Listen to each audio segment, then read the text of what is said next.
right, so I got a comment about 4 hours ago from one of the videos that I did about my gambling addiction. And it was a really nice comment, but also it put a thought into my head about that person being so right. And I want to go ahead and share this comment. Now, if you haven't seen the video, I had a video about my gambling addiction and how I got over it, and basically just a little life story about that. And this guy, Piano Man, I think he also has a page, Piano Man 2018 or something, but he says these videos are nice, but don't teach people how to stop gambling the irreplaceable time away.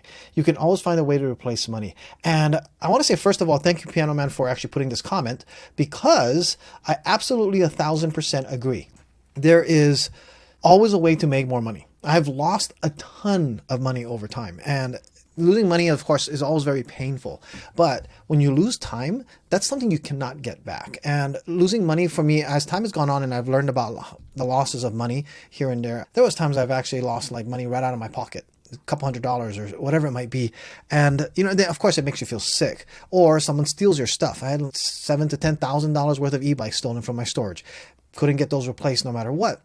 In the end, my wife is always very optimistic about everything. She said, look, nobody got hurt. You can always replace it. You can always make more money.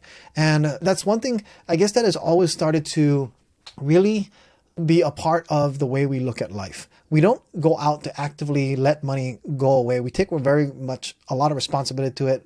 We earn it hard. Every one of us out there, you guys work very hard to earn your money out there. But the fact of the matter, what Piano Man is saying is absolutely true. You can replace money at any time. Gambling is a way to really accelerate your losses if you ever want to lose money. That's definitely a way to do that.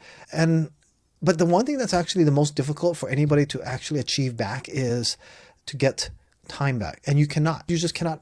Now, some people might say you can actually buy time by having a lot of money.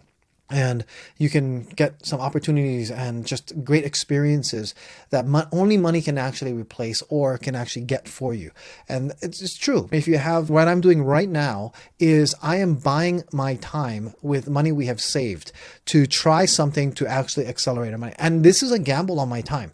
But here's the thing is, I am also a lot wiser than I used to be. For those who don't know, again, I've turned 52 last week.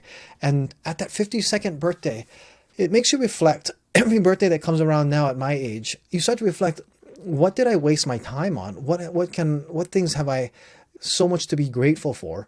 And because I go through these phases, like I'm 52 and I'm not a millionaire yet. I thought I would be at 35, then at 45, then at 50.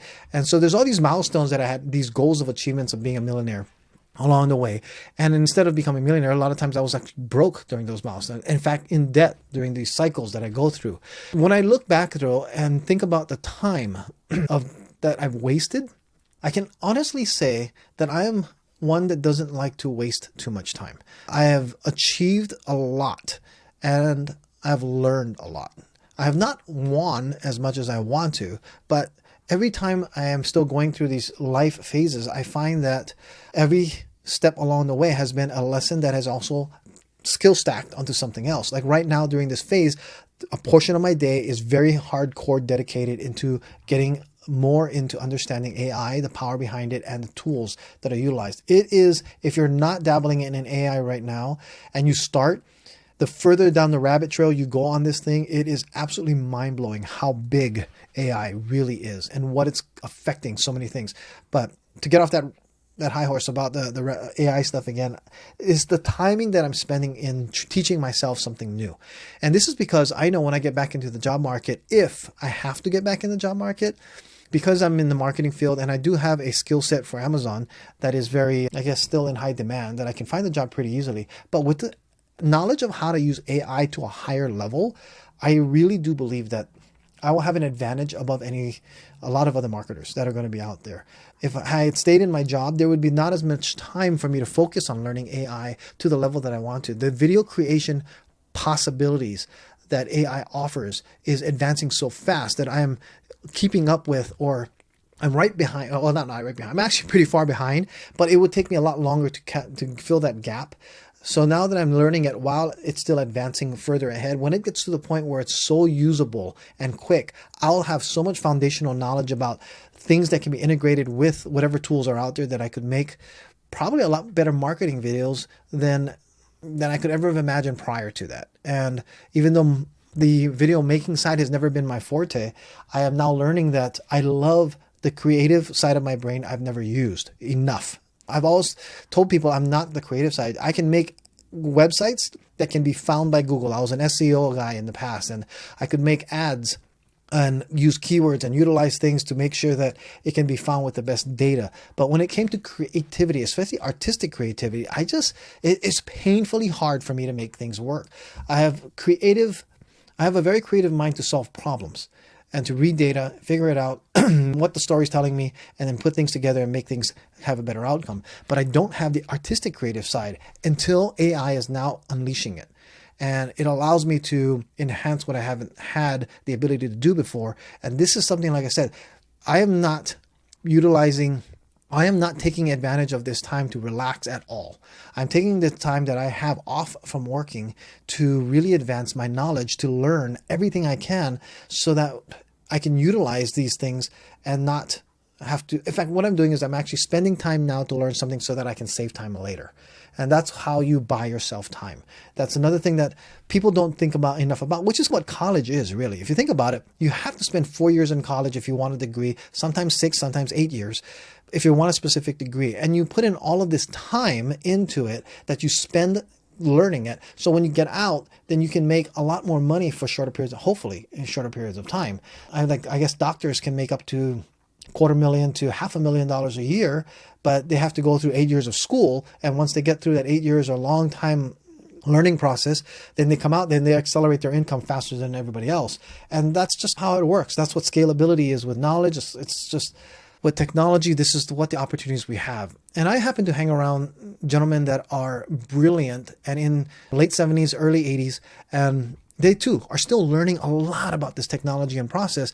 And they too will tell you that time has flown by so quickly.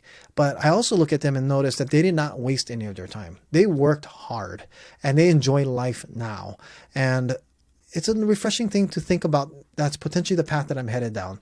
That's where I want to be. I want to make sure that you don't waste and gamble away your irreplaceable time. If you're going to spend time on something, spend time on things that will hopefully potentially educate you and move you forward for things. And thank you, Piano Man, for putting this comment. I'd love to hear more feedback about ideas and things of what people can do to make sure they're not gambling their time away. And a lot of times I see how bad TikTok and YouTube and people just sit there and just drone on to things, and I'm guilty as charged.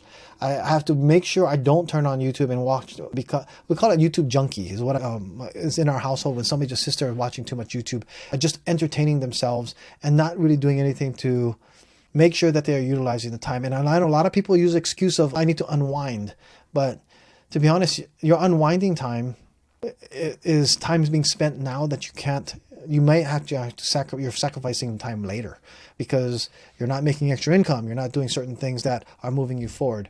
Now, everybody's situation is different. I totally understand that. Not everybody can be doing things. But even when I was working 2 months ago at a full-time job, all of my free time was spent learning YouTube, how to do things, making videos, building up a channel, seeing where things are going, testing things and moving things forward. And that's what excites me and that's what I enjoy. But nonetheless, it is also things that are also taking that time so that hopefully it can build something to give me more time later. But that's enough for today's lecture about time. And again, thank you so much, Piano Man, for putting that out and your comment out there. I hope this has been somewhat thought-provoking for most of you that are out there. I'll probably have a little more about ways to utilize time to accelerate or get more of it back and see if that's even possible. Thank you so much for watching. I'll see you in the next video.